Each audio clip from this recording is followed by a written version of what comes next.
चलो बच्चों, तो आज हम लोग स्टेटिस्टिक में सेकंड पार्ट का पहला चैप्टर शुरू करें ना, जिसका नाम है प्रोबेबिलिटी। प्रोबेबिलिटी सिंपल हम लोग क्या कहते हैं, संभावना, मतलब कोई चीज के चांसेस होना, शायद ये चीज ऐसे भी हो सकती है या ऐसा भी हो सकता है, बरोबर ना। कोई भी चीज के पर्टिकुलर चांसेस होना, उसे ही हम लोग जो है वो प्रोबेबिलिटी कहते हैं ना। उसका मैथमेटिकल फॉर्म मतलब समझो प्रोबेबिलिटी कहलाया। सही बात है। ये प्रोबेबिलिटी आपको जो है वो पहले के स्टैंडर्ड्स में आती थी, याद है, 9th और 10th में ये प्रोबेबिलिटी आती थी। वो प्रोबेबिलिटी एकदम सिंपल मेथड से जो हम लोग फाइंड करते थे, वो थोड़ा रिवाइज करवा रहा हूँ कि जैसे सपोज जो है वो एक प्रोबेबिलिटी अगर हम लोग फाइंड करें, तो उन प्रोबेबिलिटी का आंसर हम लोग हमेशा फ्रैक्शन में लिखते थे, पता है ना, अपॉन में लिखते थे, फ्रैक्शन में। जैसे कि अगर एक ऐसा ही एग्जाम्पल हो कि find probability, find probability of even numbers, probability of even number on die, कि जो हम डाइस वो चलाते हैं ना, लूडो खेलते वक्त जो डाइस चलाते हैं, उस पे इवन नंबर आए उसकी प्रोबेबिलिटी फाइंड करो। तो जब उसकी प्रोबेबिलिटी लिखते ना, तो आंसर में ऐसे लिखते पी ए, उसकी प्रोबेबिलिटी लिखी जाती, प्रोबेबिलिटी ऑफ इवेंट ए, वो पी ए लिखा जाता। जिसमें हम ऐसा लिखते प्रोबेबिलिटी हमेशा फ्रैक्शन में, जिस फ्रैक्शन में अपॉन में हमेशा टोटल नंबर्स लिखते, अपॉन में हमेशा जो है वो हम लोग टोटल नंबर्स लिखते। भाई जैसे अगर डाइस चला रहे हैं तो डाइस में टोटल नंबर्स कितने आते हैं, तो टोटल नंबर 6 आते हैं, अपॉन में लिखा जाता है 6। और ऊपर ऊपर लिखे जाते हैं पॉसिबल आउटकम्स, मतलब कि भाई क्या क्वेश्चन पूछा हुआ है, वो सिंपल से क्या क्वेश्चन पूछा हुआ है कि even numbers, probability of even number. तो जो 1 to 6 है उसमें इवन नंबर कितने आते हैं, इवन नंबर आते हैं ना 2 4 6, मतलब 3 इवन नंबर आते हैं, 2 4 एंड 6, 3 इवन नंबर्स, तो ऊपर 3, तो आंसर आ जाता था 3/6, या कट करो ज्यादा से ज्यादा तो 1/2। ये प्रोबेबिलिटी का आंसर ना, सिंपल ना, ऐसे ही फाइंड करते थे ना। स्टैंडर्ड 9th और 10th में आपको ऐसा आता था, इसी तरह से फाइंड करते थे, सिंपल। यहाँ पर भी इसी चैप्टर में भी इसी तरह से ही फाइंड करना है, बरोबर। ये चैप्टर में भी ऐसी ही प्रोबेबिलिटी हमें ढूंढनी है, सिंपल है। लेकिन अब आप 12th में हो भाई, प्रोबेबिलिटी का अलग से पूरा नया पार्ट में नया चैप्टर दिया हुआ है आपको, तो थोड़ी सी तो नई नई चीजें इसमें भी आएगी ना।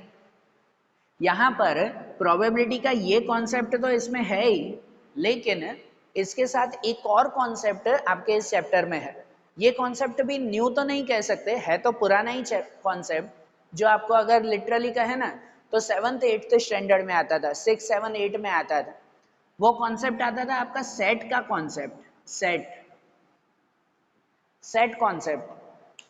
सेट कॉन्सेप्ट मतलब क्या कहते हैं, कहते हैं कि जब कोई भी पर्टिकुलर चीजों को एक ग्रुप में अगर लिखा जाए ना, तो उन ग्रुप को सेट कहते हैं। हाँ, आपको 6 7 8 में ऐसे ये कॉन्सेप्ट आते थे, मुझे पता है, अगर याद ना हो तो कोई चिंता नहीं, मैं फिर से पूरा समझाऊंगा, जिसको याद हो तो बहुत बढ़िया। कि अब प्रोबेबिलिटी का ये कॉन्सेप्ट वो तो हमें इस चैप्टर में देखना ही देखना है, लेकिन उसके साथ ये कॉन्सेप्ट भी इंक्लूड होगा, सेट का कॉन्सेप्ट भी। जैसे देखो, अगर यही चीज कहे ना कि एक अगर डाइस चला रहे हैं, लूडो का अगर एक डाइस चला रहे हैं, तो उसमें टोटल कितने आउटकम्स आते हैं, टोटल कितनी चीजें आती हैं, 6 ना, 1 to 6 तक के नंबर्स आते हैं ना। वही 1 to 6 तक के नंबर्स अगर एक सेट में, मतलब एक ग्रुप में, वो ग्रुप हमेशा करली ब्रैकेट में लिखा जाता है। करली ब्रैकेट में अगर हम लोग लिखते हैं 1 2 3 4 5 6, तो ये पूरा एक सेट कहलाया, बरोबर। ये सेट, सेट मतलब एक ग्रुप, जैसे हमेशा करली ब्रैकेट में लिखा जाता है मैथमेटिक्स में। अरे बात समझो, उनमें से इवन नंबर ढूंढने हैं, तो भाई इवन नंबर कौन कौन से, 2 4 6, वो इवन नंबर। तो अगर इवन नंबर का सेट लिखना हो, तो इवन नंबर का सेट ऐसे लिखा जाता है 2 4 6, बराबर। कोई भी चीज को जब पर्टिकुलर ग्रुप में लिखा जाता हो, तो उस ग्रुप को हम लोग सेट कहते हैं। समझ आ रही है ना बात। अभी तो खाली कॉन्सेप्ट बता रहा हूँ, आज के वीडियो में तो हम सिर्फ कॉन्सेप्ट समझेंगे इस प्रोबेबिलिटी में, जो जो नए नए कॉन्सेप्ट है। बाकी सब चीजें सम से रिलेटेड तो आगे से जो है वो हमारा शुरू होगा रेगुलर। तो इसमें प्रोबेबिलिटी का ये कॉन्सेप्ट तो इस चैप्टर में आता ही है, साथ में सेट रिलेटेड बहुत सारे कॉन्सेप्ट नए नए हम लोग देखेंगे, बरोबर ना। तो आज अगर इनके पहले टर्म्स, पहले थोड़े से अगर कॉन्सेप्ट समझे ना, तो ध्यान देना, बहुत सारी डेफिनेशन, बहुत सारे कॉन्सेप्ट इसमें आएंगे। कि जैसे उन कॉन्सेप्ट में सबसे पहला अगर हम लोग कहें ना, तो पहला एक कॉन्सेप्ट आता है जिसे हम लोग नाम देते हैं रैंडम एक्सपेरिमेंट। Random experiment. तो रैंडम एक्सपेरिमेंट मतलब क्या कहते हैं? कहते हैं कि प्रोबेबिलिटी में कोई भी तरह की हुई एक्टिविटी, कोई भी ऐसी एक्टिविटी जिसके कोई पर्टिकुलर आउटकम्स मिलते हो, कोई भी एक्टिविटी जिसके कोई पर्टिकुलर आउटकम्स मिलते हो, तो ऐसी एक्टिविटी को हम लोग रैंडम एक्सपेरिमेंट कहते हैं। तो रैंडम एक्सपेरिमेंट मतलब सिंपल सा कोई भी ऐसी एक्टिविटी जिसके कोई पर्टिकुलर आउटकम्स मिलते हो। जैसे कि ये एक जो है वो अगर डाइस चला रहे हैं, तो डाइस चला रहे हैं तो उसके टोटल आउटकम्स मिलेंगे ना, टोटल आउटकम्स 6 आउटकम्स मिलेंगे, 1 to 6 तक के नंबर्स आएंगे उसमें, बराबर। जैसे एक कॉइन टॉस करते हो, प्रोबेबिलिटी में सबसे सिंपल सी चीज, एक जो है वो कॉइन टॉस करते हो, तो अगर कॉइन टॉस करेंगे तो उसमें भी हेड या टेल, ये दो आउटकम्स मिल सकते हैं ना, तो वो कॉइन टॉस करना वो रैंडम एक्सपेरिमेंट हुआ। एक्सपेरिमेंट करना मतलब कोई भी ऐसी एक्टिविटी करना है, यहाँ पर एक डाइस चलाना, तो उसमें 1 to 6 तक के नंबर्स मिलेंगे, वो रैंडम एक्सपेरिमेंट हुआ, ठीक है ना। तो रैंडम एक्सपेरिमेंट मतलब कोई भी ऐसी एक्टिविटी जिसके कोई पर्टिकुलर आउटकम्स मिलते हो। इन सब की डेफिनेशन याद करने की जरूरत नहीं है आपको, लेकिन ये कॉन्सेप्ट आपके सम में इंक्लूड होंगे, तो ये कॉन्सेप्ट आपके माइंड में खाली क्लियर होने चाहिए, कोई लर्न करने की जरूरत नहीं है इसको। जैसे रैंडम एक्सपेरिमेंट आता है, उसके साथ एक कॉन्सेप्ट आता है, उसे हम लोग कहते हैं sample space. Sample space, sample space मतलब क्या? कहते हैं कोई भी रैंडम एक्सपेरिमेंट करो ना, मतलब कोई भी ऐसी एक्टिविटी करो ना, उसके जो भी टोटल आउटकम्स मिलते हो, टोटल आउटकम्स जो कोई भी मिलते हो, उसे हम लोग उसका सैंपल स्पेस कहते हैं। सैंपल स्पेस अगर याद करना हो तो उसको सिंपल ऐसे ही याद कर सकते हैं कि सैंपल स्पेस मतलब टोटल आउटकम्स। कोई भी रैंडम एक्सपेरिमेंट करते वक्त जो टोटल आउटकम्स मिले वो उसका सैंपल स्पेस। जैसे कि यही कि अगर एक डाइस चला रहे हैं, तो डाइस चलाते वक्त टोटल आउटकम्स कितने मिलते हैं? तो टोटल आउटकम 1 to 6 तक मिलते हैं। तो ये 1 to 6 तक को अगर हमने एक सेट में लिख दिया ना, तो ये सेट, ये पूरा सेट, ये पूरा ग्रुप वो कहलाता है सैंपल स्पेस, बराबर। वो टोटल आउटकम। देखो कोई भी हम लोग प्रोबेबिलिटी का क्वेश्चन करते हैं, जैसे पहले के स्टैंडर्ड में भी करते थे, तो अपॉन में तो हमेशा टोटल नंबर ही लिखते थे ना, कि डाइस में टोटल 6 नंबर होते हैं। तो हर सम की शुरुआत, हर सम की स्टार्टिंग ये सैंपल स्पेस से ही होगी। सैंपल स्पेस वो प्रोबेबिलिटी का सबसे इंपॉर्टेंट कॉन्सेप्ट कहलाता है। सैंपल स्पेस को सिंबल में उसे यू लिखते हैं, यू टाइप, ऊपर थोड़ा सा डैश आता है, यू टाइप हम लोग उसे लिखते हैं, ये हमारा सैंपल स्पेस। मतलब अगर डाइस चलाते वक्त ये सैंपल स्पेस मिला 1 to 6, तो आगे लिखते हैं u इक्वल टू 1 to 6। जैसे अगर एक कॉइन टॉस करते हैं, तो कॉइन टॉस करते वक्त टोटल आउटकम्स कितने मिलते हैं? 2 ही मिलते हैं, हेड और टेल, पता है ना, 2 ही मिलता है ना, सिर्फ हेड और टेल। तो उसे हेड और टेल को अगर हम एक साथ लिख दें ना, ऐसे यू करके, हेड कॉमा टेल्स, हेड और टेल ये चांसेस मिलते हैं, ये टोटल आउटकम्स मिलते हैं, तो ये हो गया सैंपल स्पेस। समझ आ रहा है ना? सिंपल सा कॉन्सेप्ट है कि कोई भी रैंडम एक्सपेरिमेंट करते वक्त जो भी टोटल आउटकम्स मिलते हैं, वो टोटल आउटकम्स को अगर एक सेट में लिखा जाए, तो उस सेट को हम लोग कहते हैं सैंपल स्पेस, बराबर। ध्यान देना, अब मैं सेट ही बोलूंगा, सेट मतलब ये पूरा ग्रुप, जो पूरा ग्रुप में लिखा जाए वो, ठीक है। रैंडम एक्सपेरिमेंट के बाद या सैंपल स्पेस के बाद तीसरा एक कॉन्सेप्ट आता है जिसे हम लोग कहते हैं इवेंट, जिसे इवेंट कहते हैं हम लोग। इवेंट मतलब क्या? सिंपल सा अगर कहो तो सैंपल स्पेस में से जो भी पॉसिबल आउटकम्स अगर अलग किए जाते हो ना, तो उन पॉसिबल आउटकम्स के सेट को इवेंट कहते हैं, बरोबर ना। और सिंपल अगर कहो तो कहो, आप जैसे क्वेश्चन फाइंड करते हो ना, तो प्रोबेबिलिटी का क्वेश्चन फाइंड करते हो, अपॉन में टोटल नंबर लिखते हो ना, अपॉन में हमेशा टोटल आते हैं ना ये डिनोमिनेटर में, और ऊपर जो भी आउटकम्स लिखे जाए ना, वो पर्टिकुलर इवेंट जिसका क्वेश्चन पूछा हुआ हो, वो पर्टिकुलर इवेंट। जैसे अगर एक डाइस चला रहे हैं, तो डाइस चलाना वो रैंडम एक्सपेरिमेंट हुआ, लेकिन वो डाइस में प्रोबेबिलिटी किसकी ढूंढनी है? इवन नंबर्स की। तो इवन नंबर की प्रोबेबिलिटी ढूंढना वो उसका एक इवेंट कहलाया, बरोबर ना। सैंपल स्पेस में से ही हमेशा इवेंट बनते हैं, कि जैसे कि यहाँ पर उसमें से इवन नंबर की प्रोबेबिलिटी ढूंढना, तो इवन नंबर कौन कौन से होते हैं? 2, 4, 6, ये एक पर्टिकुलर इवेंट हुआ। जैसे इसी में से ही कहे कि भाई probability of prime number find करो, इवन नंबर नहीं, प्राइम नंबर्स ढूंढो। प्राइम नंबर पता है ना कौन से कहते हैं? प्राइम एंड कंपोजिट नंबर्स, ध्यान है। प्राइम नंबर्स मतलब वो नंबर्स कहलाते हैं ना जो पर्टिकुलर किसी से भी डिवाइड न होते हो, जो किसी से भी डिवाइड ना होते हो, जो खाली 1 से डिवाइड होते हैं और खुद के नंबर से डिवाइड होते हैं, तो वो प्राइम नंबर कहलाते हैं। सिंपल कहो तो जो कोई टेबल में ना आते हो। ये सब पहले आता था ना मैथ्स में, ये वो सब चीजें इस चैप्टर में रिवाइज हो गया। तो प्राइम नंबर्स मतलब वो नंबर ना जो कोई टेबल में नहीं आते, और जो कोई टेबल में आते हो अगर तो उसे कंपोजिट नंबर कहते हैं, ठीक है। और इनमें याद रखना 1 नंबर जो है 1, वो ना प्राइम नंबर होता है ना कंपोजिट नंबर होता है। 1 कहलाता है न्यूट्रल नंबर, बराबर। 1 सबके साथ होता है, तो ना वो प्राइम ना कंपोजिट, वो न्यूट्रल नंबर कहलाता है। तो अगर इसमें कहे कि प्राइम नंबर फाइंड करो, तो प्राइम नंबर कौन कौन से होते हैं? 1 to 6 में अगर हम लोग प्राइम नंबर कहें तो प्राइम नंबर 2 आता है, 2 कोई टेबल में नहीं आता, 1 तो न्यूट्रल, 3 आता है एंड 5 आता है, ये तीनों प्राइम नंबर्स। तो सैंपल स्पेस में से हमने जो ये नंबर्स फाइंड किए, तो इसे हम लोग पर्टिकुलर इवेंट कहते हैं कि डाइस चलाते वक्त उनमें से प्राइम नंबर ढूंढना, ये एक इवेंट हुआ, बराबर। डाइस चलाते वक्त उसमें से इवन नंबर ढूंढना, ये एक इवेंट हुआ। कॉइन टॉस करते वक्त उसमें कितनी बार हेड आ रहा है वो फाइंड करना, ये एक इवेंट हुआ। कॉइन टॉस करना वो एक्सपेरिमेंट है। अब कॉइन टॉस करने के बाद क्या ढूंढना है? उसमें हेड ढूंढना है, वो पर्टिकुलर इवेंट है, बराबर। इवेंट को हम लोग ABCD ऐसे भी नाम दे सकते हैं, या तो A1 A2 A3 A4 ऐसे भी नाम दे सकते हैं।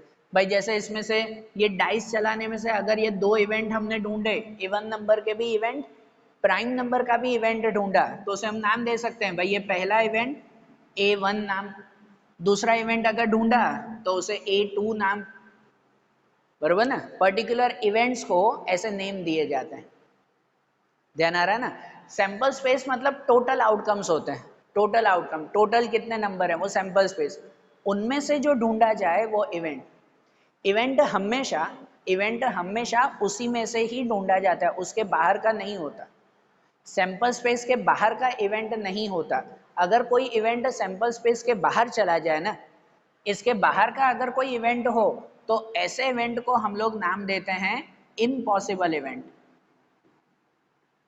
ऐसे इवेंट को क्या नाम दिया जाता है? इम्पॉसिबल इवेंट नाम दिया जाता है, कि जो इवेंट सैंपल स्पेस में ना आता हो। जैसे अगर एक डाइस चलाया, वो रैंडम एक्सपेरिमेंट, उसमें सैंपल स्पेस मिले हमें ये 1 to 6 तक, आपको अब इवेंट कहा जाए कि इस डाइस में से 7 नंबर की प्रोबेबिलिटी ढूंढो। 7 नंबर कितनी बार आता है डाइस में, उसकी प्रोबेबिलिटी ढूंढो। अब डाइस में 7 नंबर आता है? नहीं आता ना, तो वो तो इम्पॉसिबल हो गया ना। डाइस में कैसे आएगा 7 नंबर? वो इवेंट क्या कहलाता है फिर? इम्पॉसिबल इवेंट, जिसका कोई आंसर पॉसिबल नहीं है। अगर याद हो ना, तो इम्पॉसिबल इवेंट हम लोग 10th में पढ़ते थे, उसका एक एग्जाम्पल देते थे, ऑलमोस्ट सभी स्टूडेंट को याद रहता है कि जैसे इम्पॉसिबल इवेंट के लिए वो कहते थे the sun rise in west, the sun rise in west. अब सन जो है वो वेस्ट में से राइज होता है, पॉसिबल है? नहीं है ना, वो इम्पॉसिबल इवेंट। समझ आ रहा है ना? सिंपल समझो, जिसका कोई आंसर ना आता हो वो इम्पॉसिबल इवेंट कहलाता है। या उसके बाद एक कॉन्सेप्ट आता है जिसे हम लोग कहते हैं certain event. Certain event impossible का अपोजिट। सर्टेन इवेंट मतलब वो कहलाता है कि जिस इवेंट का पर्टिकुलर एक ही आंसर आता हो, एक फिक्स आंसर आता हो, उसे सर्टेन इवेंट कहते हैं। अब जैसे इवन नंबर ढूंढ रहे हैं, तो इवन में तो 3-3 आंसर मिले ना, 2 4 6, 3-3 आंसर मिले। जिसका सिर्फ एक ही पर्टिकुलर फिक्स आंसर आता हो, तो ऐसे इवेंट को हम लोग सर्टेन इवेंट कहते हैं। जैसे ये डाइस वाला एग्जांपल सिंपल रहता है, इसलिए उसी के ही थ्रू समझा रहा हूँ मैं। फिर तो सम आएंगे तो ये सब कॉन्सेप्ट तो उसमें आएंगे ही सम वाइज, अभी तो क्लियर करवा रहा हूँ माइंड से। कि जैसे अगर इस सैंपल स्पेस में, या जैसे डाइस चला है उसमें आपको पूछे कि probability of prime number less than 3, prime number less than 3, ऐसा क्वेश्चन पूछा हुआ है, तो 3 से छोटा प्राइम नंबर कौन सा? अगर ये 6 नंबर हैं तो उसमें 3 से छोटा प्राइम नंबर कौन सा हुआ? तो 3 से छोटा प्राइम नंबर खाली 2, फिक्स 2 ना, और कोई ऑप्शन है और कोई ऑप्शन नहीं। फिक्स एक ही आंसर आ रहा है तो उसे हम लोग कहते हैं सर्टेन इवेंट, कि जिसका फिक्स एक ही आंसर आता हो वो सर्टेन इवेंट कहलाए। इसका भी एग्जांपल आपको पहले ऐसे कहा जाता था, जैसे पहले एक इवेंट आता था the sun rise in east, sun rises in east, तो सन तो ईस्ट में से ही राइज होगा ना, और कोई ऑप्शन है और कोई उसका आंसर आएगा नॉर्थ साउथ वेस्ट कुछ है नहीं ना, फिक्स है ना वो, तो उसे हम लोग सर्टेन इवेंट कहते हैं, the sun rise in east. समझ आ रहा है ना, ये फिक्स इवेंट कहलाता है, सर्टेन इवेंट जिसका एक ही आंसर आता हो।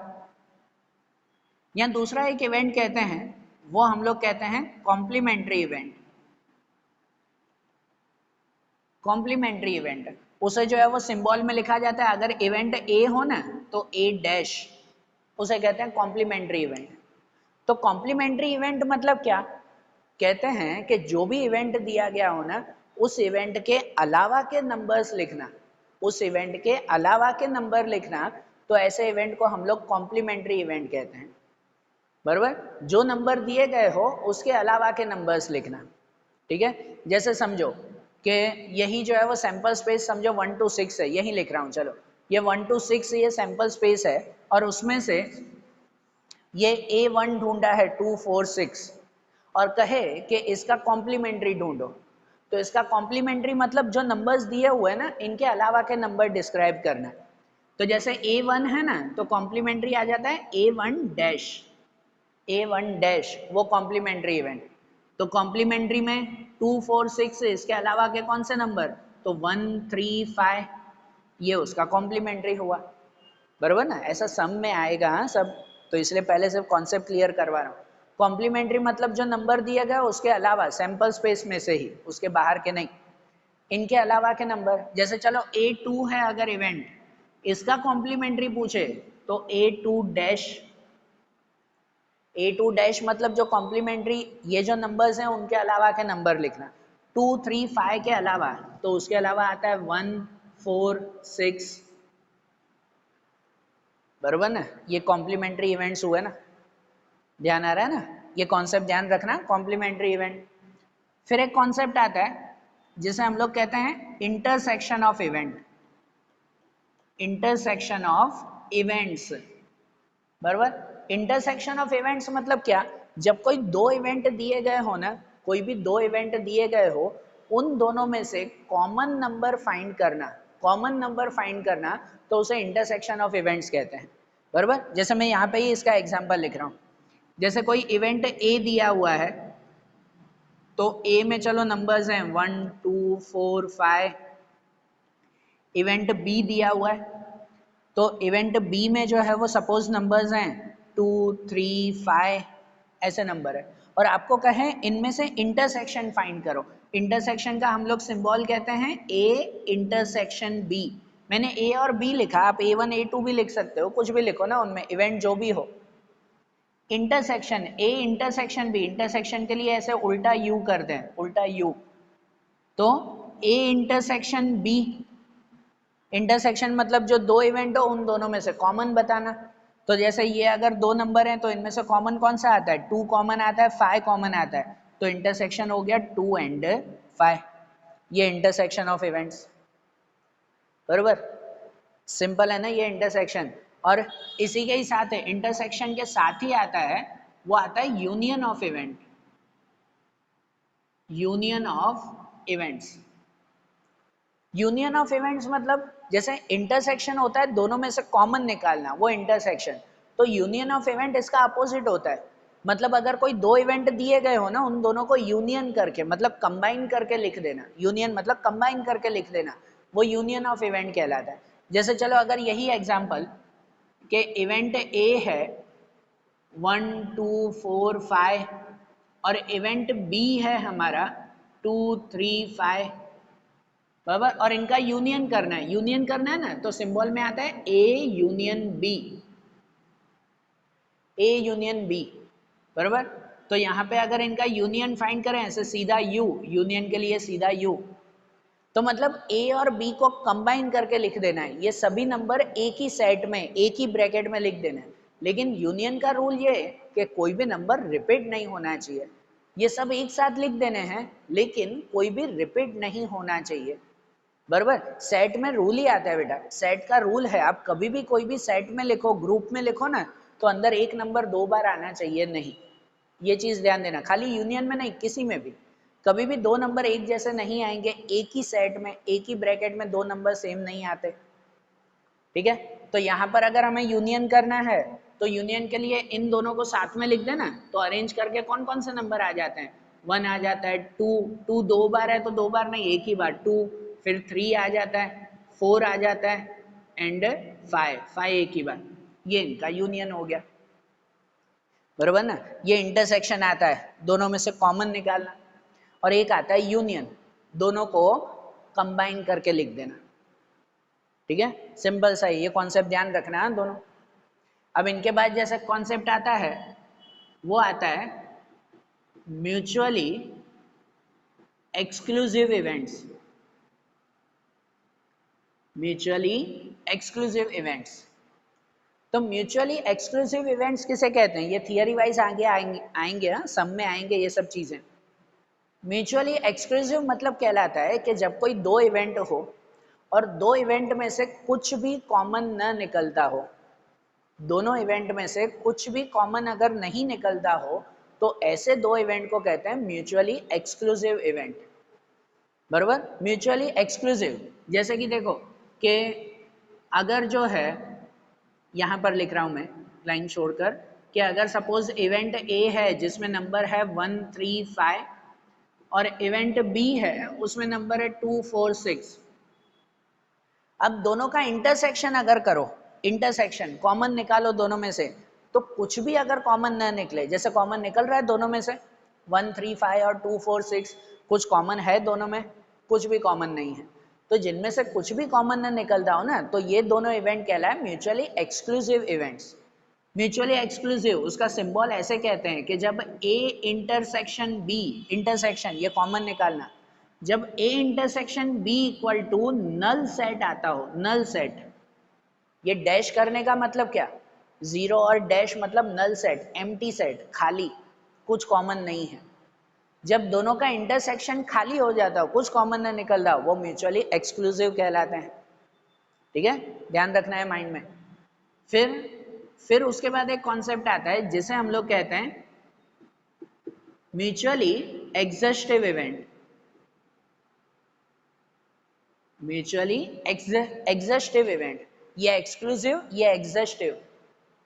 एग्जॉस्टिव इवेंट हम लोग किसे कहते हैं, एग्जॉस्टिव इवेंट वो कहलाते हैं कि जब जो है वो कोई 2 इवेंट का यूनियन करो, 2 इवेंट का अगर आप यूनियन करो और यूनियन करने पर पूरा सैंपल स्पेस बन जाता हो, पूरा सैंपल स्पेस। अब जो मैं कॉन्सेप्ट बोलूँ वो हमेशा याद रखना, कोई 2 इवेंट का यूनियन करने पर पूरा का पूरा सैंपल स्पेस बन जाता हो, तो ऐसे 2 इवेंट को म्यूचुअली एग्जॉस्टिव इवेंट्स कहते हैं, ठीक है। जैसे चलो यही 2 कॉन्सेप्ट, यही ए और बी में यही बता रहा हूँ, इन दोनों का अगर हम यूनियन करने जाएं तो इंटरसेक्शन तो कुछ मिला नहीं, तो वो एक्सक्लूसिव हुए। लेकिन अगर इन दोनों का मैं यूनियन करूं तो ए यूनियन बी, तो इन दोनों का यूनियन मतलब कंबाइन करके लिख दूं दोनों को साथ में, तो अगर दोनों को साथ में लिखूं ना, तो हो जाते हैं 1 2 3 4 5 6, है ना, 1 2 3 4 5 6, पूरा कंबाइन ना।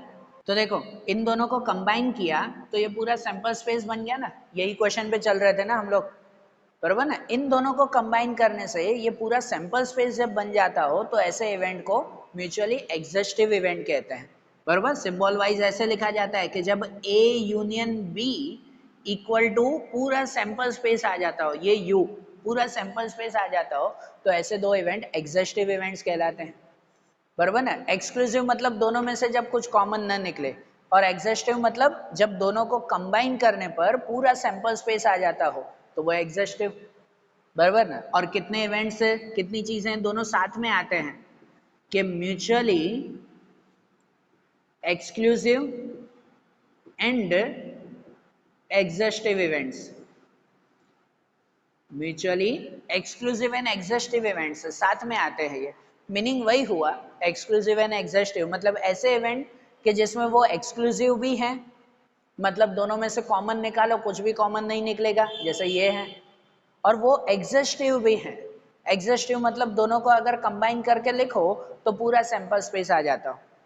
तो ऐसे दो इवेंट जिसमें एक्सक्लूसिव की क्वालिटी भी है और एग्जॉस्टिव की क्वालिटी भी है, तो ऐसे क्या कहलाते हैं? ये कहलाए mutually exclusive and exhaustive event. कितने इवेंट ऐसे होंगे जो खाली एक्सक्लूसिव होंगे, एग्जॉस्टिव नहीं होंगे, बरोबर? जैसे चलो अगर एक एग्जांपल दूं, ऐसे ही जस्ट एग्जांपल बता रहा हूं कि चलो एक इवेंट ए है जिसमें है 2 4 और इवेंट बी है जिसमें है 1 3, बरोबर? ऐसा है। अब ये दोनों को अगर कहो इसी में से, या इसी में से ये दोनों को कहो 2 और 4 को, तो ये दोनों एक्सक्लूसिव कहलाए। 2 4 और 1 3 एक्सक्लूसिव है क्योंकि कॉमन कुछ भी नहीं निकल रहा है। लेकिन ये दोनों एग्जॉस्टिव हैं? एग्जॉस्टिव ये दोनों नहीं है ना, क्योंकि इन दोनों को अगर कंबाइन करो तो पूरा सैंपल स्पेस बनेगा 1 to 6 तक? नहीं बनेगा ना। ये एक्सक्लूसिव हैं लेकिन एग्जॉस्टिव नहीं है। तो कितने इवेंट ऐसे होंगे जो एक्सक्लूसिव भी होंगे और एग्जॉस्टिव भी होंगे, तो उसे कंबाइन लिखा जाता है, म्यूचुअली एक्सक्लूसिव एंड एग्जॉस्टिव, बरोबर ना? एक्सक्लूसिव एग्जॉस्टिव का मीनिंग समझना, फिर तो सम आएंगे तो और माइंड क्लियर होगा। अभी मीनिंग ध्यान देना कि कुछ कॉमन नहीं निकलता वो एक्सक्लूसिव, पूरा सैंपल स्पेस बनता हो वो एग्जॉस्टिव, ठीक है? उनके बाद एक दूसरा कॉन्सेप्ट आता है जिसे हम लोग कहते हैं difference, difference of event, difference of events. Difference of events में कि जैसे जो है, अगर सपोज ये क्वेश्चन मैं देख रहा हूं, बराबर ना, ये ए और बी का क्वेश्चन, ये इसे ध्यान रखना कि डिफरेंस ऑफ इवेंट में जैसे आपको पूछा जाता है भाई ए डिफरेंस बी ढूंढो, ये बीच में डैश, डैश मतलब माइनस नहीं है, माइनस नहीं, ए माइनस बी नहीं, ए डिफरेंस बी, या दूसरा कहो बी डिफरेंस ए, ऐसे भी पूछा जाता है इन दो इवेंट्स के लिए कि अगर ए डिफरेंस बी या बी डिफरेंस ए आपको कहे, तो डिफरेंस इवेंट मतलब क्या? जब ऐसा पूछा हुआ ना ए डिफरेंस बी, इसका मतलब कि ए के सब आंसर लिखने हैं लेकिन बी के अलावा, बी के अलावा मतलब जो बी में कॉमन आते हो उसके अलावा। ए डिफरेंस बी का मतलब ए के सभी आंसर लिखना लेकिन जो बी में कॉमन आते हो वो नहीं, बराबर? समझना, जैसे ए डिफरेंस बी में पहले ए है तो ए का आंसर लिखो, ए के सभी आंसर 1 2 4 5, लेकिन अगर जो कोई कॉमन आता हो ना तो वो कॉमन नहीं, वो कॉमन को माइनस करके उसे हटा के बाकी के इवेंट, वो डिफरेंस इवेंट कहलाते हैं। ए डिफरेंस बी में फिर से बता रहा हूं, समझना, ए डिफरेंस बी में पहले ए है, वो ए का सभी आंसर लिखना, 4 की जगह भले 10 हो ना, ए के सभी आंसर लिखना लेकिन जो कॉमन आता हो उसे छोड़कर। तो कॉमन आता हो उसे छोड़कर अगर हम लोग आंसर लिखें तो कौन से आंसर बनते हैं? 1 और 4, ये हुआ ए डिफरेंस बी। या अगर बी डिफरेंस ए कहे ना, तो बी डिफरेंस ए मतलब कि बी के सभी आंसर लिखने, पहले बी दिया हुआ है तो बी के सभी आंसर लिखना लेकिन जो कॉमन आता हो उस कॉमन को छोड़कर, उसके अलावा के नंबर। तो कॉमन अगर 2 5 है तो उसके अलावा बी में कौन सा आया? 3, तो बी डिफरेंस ए में सिर्फ रहेगा 3। आ रहा है ध्यान? ये बी डिफरेंस ए, इन्हें सिंपल सा, आगे इसके फॉर्मूला वाइज भी आएगी, वो जब सम आएगा ना तो फॉर्मूला मैं अलग से लिखवाऊंगा, उस वक्त नोट करवाऊंगा मैं, अभी सब समझाऊंगा तो सब एक साथ मिक्स हो जाएगा, इसलिए अभी कॉन्सेप्ट क्लियर करो। डिफरेंस इवेंट मतलब कहलाते हैं कि कोई पर्टिकुलर इवेंट लिखना लेकिन दूसरे इवेंट में से जो कॉमन आता हो उसे हटाकर लिखना। ए माइनस बी या ए डिफरेंस बी में ए के सब आंसर लिखना लेकिन जो कॉमन आता हो उसके अलावा, बी डिफरेंस ए में बी के आंसर लिखना लेकिन जो कॉमन आता हो उसके अलावा। समझ आ रही है बात? डिफरेंस ऑफ इवेंट क्लियर हो रहा है ना? और आखिरी एक इवेंट आता है, आखिरी एक इवेंट आता है जिसे हम लोग कहते हैं elementary events. Elementary events, elementary events मतलब क्या? कहते हैं कोई भी सैंपल स्पेस हो या कुछ भी हो, जब सैंपल स्पेस या कोई भी ऐसे इवेंट के सभी मेंबर्स को, सैंपल स्पेस के अंदर ये सब हुआ है ना, उन्हें उनके मेंबर या तो एलिमेंट्स कहते हैं, जो भी नाम कहो, मेंबर या एलिमेंट। जब सैंपल स्पेस के सभी मेंबर को एक एक अलग अलग सेट में लिखा जाए ना, एक एक अलग अलग सेट में लिखा जाए, तो वो पर्टिकुलर एक एक सेट उसे हम लोग एलिमेंट्री इवेंट्स कहते हैं, ठीक है? जैसे चलो इसमें अगर 1 to 6 तक के नंबर्स आए ना, तो उन 1 to 6 तक के नंबर्स को अगर सबको अलग अलग लिखा जाए, सेट 1 या सेट 2, सेट में खाली 3, 4, 5, 6, बरोबर ना। ये तो इसमें कैसे साथ साथ में था ना, 2 2 3 3 नंबर। अगर सैंपल स्पेस के सभी नंबर को एक एक अलग अलग सेट में डिस्क्राइब किया जाए ना, तो वो सब इवेंट्स कहलाते हैं एलिमेंट्री इवेंट्स। समझ आ रही है बात? तो देखो आज ये प्रोबेबिलिटी, सिंपल प्रोबेबिलिटी किसे कहते हैं, सेट के इतने सारे कॉन्सेप्ट किसे कहते हैं, वो ध्यान आ रहा है ना। ये सब कॉन्सेप्ट आप लोग माइंड में रखना, हर एक कॉन्सेप्ट है, पूरा चैप्टर इन कॉन्सेप्ट के ऊपर आपका टिका हुआ है। ये intersection, union, exclusive, exhaustive, sample space, खास, ये सब चीज़ें पूरे चैप्टर में रिपीट होगी ही होगी। तो ये कॉन्सेप्ट आपके माइंड में बहुत क्लियर होने चाहिए। तो आज ये कॉन्सेप्ट क्लियर कर लो, अच्छी तरह से माइंड में बिठा लो इन सब बातों को। फिर जो इसके प्रैक्टिकल क्वेश्चंस है ना, एक्सरसाइज 1.1 के जो अब क्वेश्चंस हैं, वो क्वेश्चंस अब हम लोग नेक्स्ट वीडियोस में देखेंगे। Okay, thank you.